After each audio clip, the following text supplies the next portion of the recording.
అందరికీ నమస్కారాలండి। మనం ఈ వీడియోలో అడాప్షన్ ఆఫ్ మాల్నరిష్డ్ చిల్డ్రన్ అనే ఒక కొత్త అంశం గురించి అయితే తెలుసుకోబోతున్నామండి। ఇది మనకు డిపార్ట్మెంట్ వారు డాష్బోర్డ్లో ప్రవేశపెట్టారు।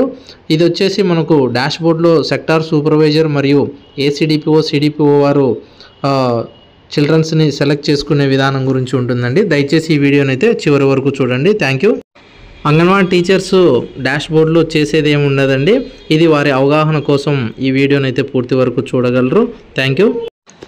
డిపార్ట్మెంట్ వారు బాల్ సంజీని డాష్బోర్డ్లో రిజిస్ట్రేషన్ అనే ఒక మాడ్యూల్లో చివరిని వచ్చేసి మనకు అడాప్షన్ ఆఫ్ మాల్నరిష్డ్ చిల్డ్రన్ మరియు monitoring visit for adapted children అనే రెండు వేర్వేరు మాడ్యూల్స్ని అయితే ఇచ్చారండి।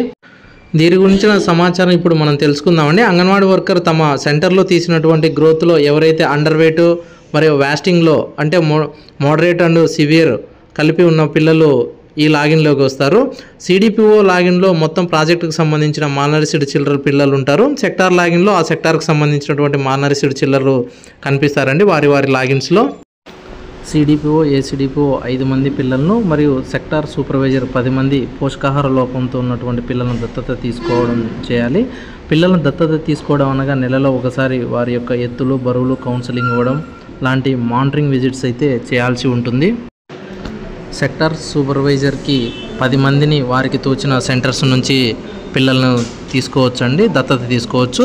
ఒకే సెంటర్ నుంచి 10 మందినే తీసుకోవాల్సిన అవసరం అయితే లేదండి। అలాగే సిడిపిఓ ఏసీడీపీఓ కూడా వారికి తోచినటువంటి 5 మంది పిల్లలను ప్రాజెక్టులోని ఏ సెక్టార్లోనే ఏ సెంటర్ల నుంచైనా కూడా ఎన్ని సెంటర్ల నుంచైనా కూడా 5 మందిని మాత్రమే తీసుకోవచ్చు।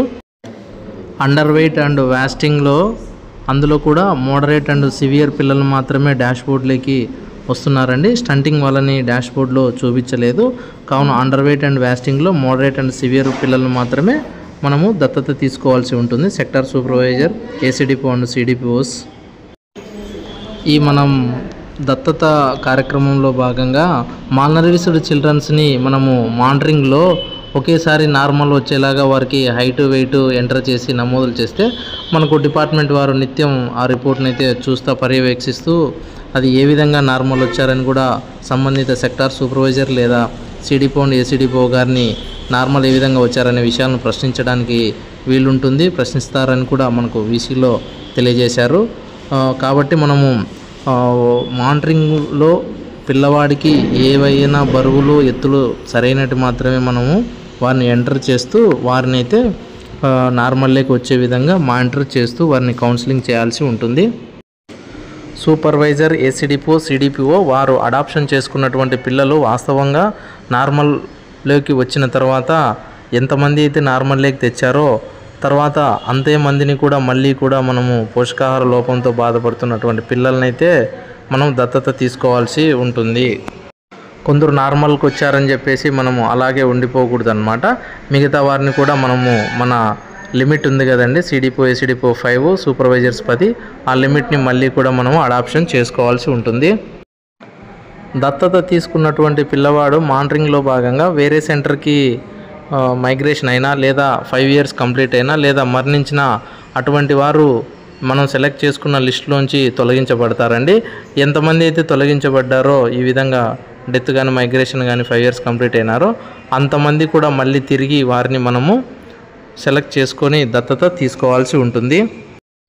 సూపర్వైజర్ ఏసీడీపీఓ సిడిపిఓ దత్తత తీసుకునే పిల్లవాళ్ళ గురించి సమాచారాన్ని అయితే వర్కర్స్ ద్వారా నిర్ధారించుకోవాలి। అంటే ఏంటంటే ఆ పిల్లలు గ్రోత్ తప్పు చేయడం వలన మాల్నరిష్డ్లోకి వచ్చారా, నిజంగానే మాల్నరిష్డ్లో గురైనారా అని చెప్పే విషయాన్ని అయితే ఖచ్చితంగా నిర్ధారించుకున్న తర్వాత మాత్రమే మనము అడాప్షన్ చేసుకోవాలండి। కరెక్ట్గా నార్మల్గా ఉన్న వాళ్ళని తప్పు చేయడం వల్ల గ్రోత్ తప్పు చేయడం వల్ల ఇలా మాల్నరిష్డ్లోకి వచ్చి ఉండొచ్చు కొన్నిసార్లు ఎక్కడైనా, అలాంటి వారిని మనం దత్తత తీసుకొని ఫాలోఅప్ చేసుకోవడం కూడా టైం వేస్ట్ కాబట్టి మనము నిజంగా మాల్నరిష్డ్కి గురైనటువంటి పిల్లల్ని మాత్రమే మనము దత్తతకు తీసుకోవాల్సి ఉంటుంది। సూపర్వైజర్స్కి ఇన్ఛార్జ్ సెక్టారు రెగ్యులర్ సెక్టార్స్ 2 ఉంటే వారు ఒక సెక్టార్ నుంచి కొంతమందిని మరొక సెక్టార్ నుంచి కొంతమందిని కూడా తీసుకోవచ్చు। ఎటు తీసుకున్నా కానీ కూడా మొత్తంగా 10 మందిని అయితే దత్తత తీసుకోవాల్సి ఉంటుంది। సిడిపిఓ ఏసీడీపీఓ మరొక ప్రాజెక్టుకి ఇన్ఛార్జిగా ఉన్నాను లేదా సెక్టార్ సూపర్వైజర్ ఇంకొక సెక్టార్కి ఇన్ఛార్జిగా ఉన్నాను, ఇన్ఛార్జి సెక్టార్ లేదా ప్రాజెక్టు నుంచి దత్తత తీసుకోవచ్చు లేదా తీసుకోకపోవచ్చును. తప్పనిసరి అయితే కాదు. అంటే రెగ్యులర్గా ఉన్న పనిచేస్తున్న చోటైనా తీసుకోవచ్చు. ఒకవేళ విల్లింగ్ ఉంటే పక్క ఇన్ఛార్జి సెక్టార్ నుంచి కూడా మనము దత్తత తీసుకోవచ్చును. మనకు ఆ అవకాశం సదుపాయం అయితే ఉందండి. అంగన్వాడీ వర్కర్ పోషకాహార లోపం ఉన్న పిల్లల దత్తత తీసుకోవడంలో భాగంగా పిల్లల యొక్క గ్రోత్లు అయితే తప్పులు లేకోకుండా కూడా కరెక్ట్ అయిన ఎత్తులు బరువులను అయితే నమోదు చేసుకోవాలి. ఆ విధంగా కూడా మనం పర్యవేక్షించుకోవాలి. తర్వాత మనం అడాప్షను తీసుకోవాలి.